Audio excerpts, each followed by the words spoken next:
Hello, my crafty friends, and welcome. I'm so excited to be with you today to share the latest release from Karen Burniston.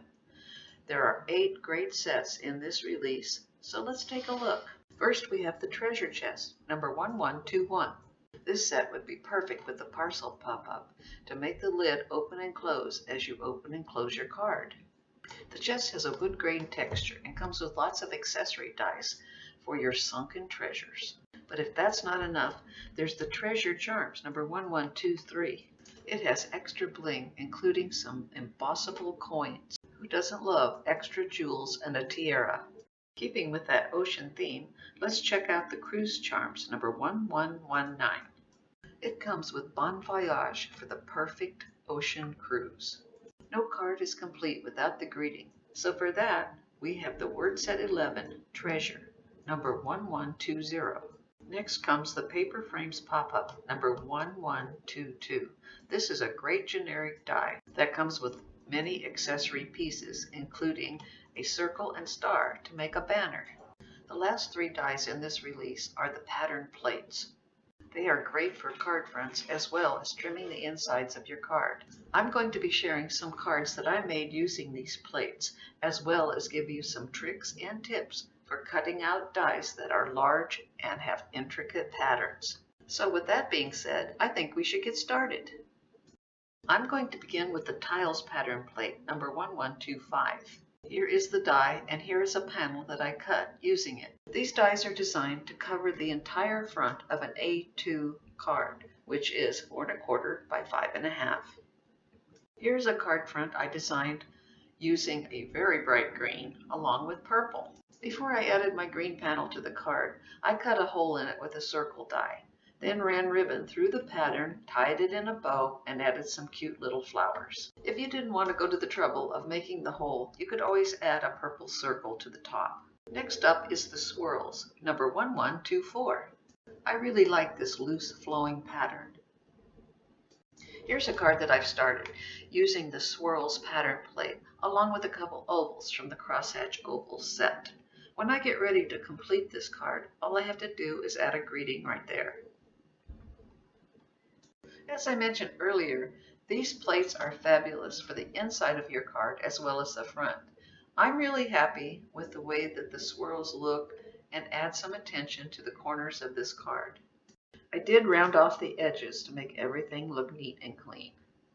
The third plate is flowers, number 1126. This is the perfect pattern for all your spring cards. I made this card front using the flowers pattern plate. You can see that it has a really nice little border all the way around. It fits the card perfectly. In addition to that, I cut out a partial plate and cut out individual flowers to put on the front, and then added a little sequin for the center.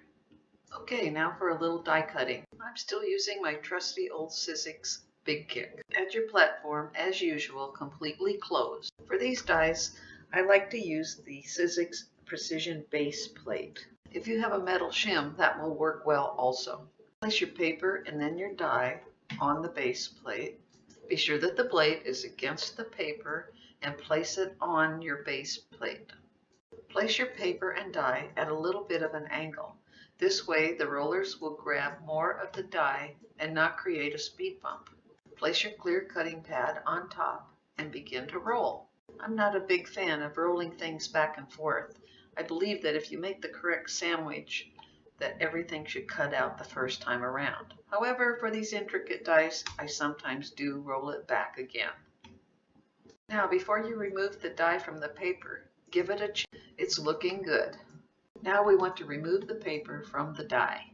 I can already see that this is a good cut because some of the pieces are already starting to fall off. When they fall off when you take the paper out of the die, that's a good sign.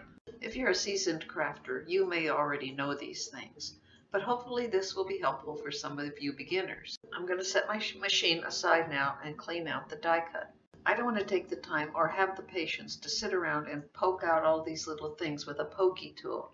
So if the sandwich has been done correctly and the cut has been made correctly, the pieces should just fall out. I just like to start by running my fingernail across it and see what falls out. But then I'm going to finish it off with the brush and the foam pad I'm showing all of this in real time so you can see that it only takes a few minutes to clean out one of these die cuts. When using the roller brush, place your die cut face down on the foam pad and run the brush across. We'll get out nearly all of those little pieces that are left.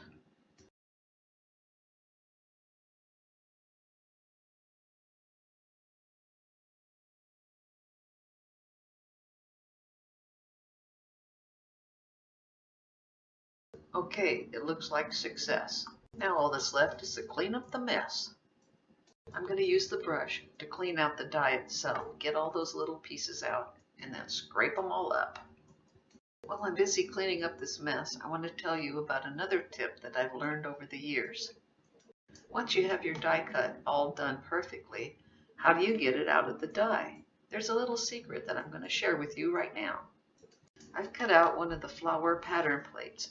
The die cut is perfect, all the cuts are just right. But now, how do I get it out of my die?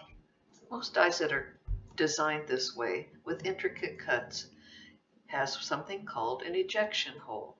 This one has one on each corner. It's not part of the design, it's there to help you get the paper out of the die. You're going to need your pokey tool for this, but you don't want to poke directly in. You want to lay the die rather parallel to that ejection hole and just push in at the top. Once you've done this on all the corners, it's easy to get your fingernail or your pokey tool under that corner and gently pull the paper out of the die. Voila!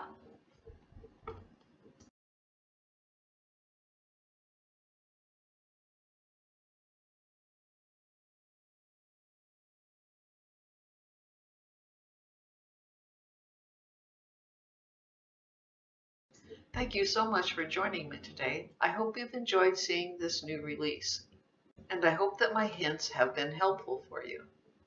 These dies will be available for pre-order starting today, April 6, 2020, and will be shipping next week, April 13th, 2020.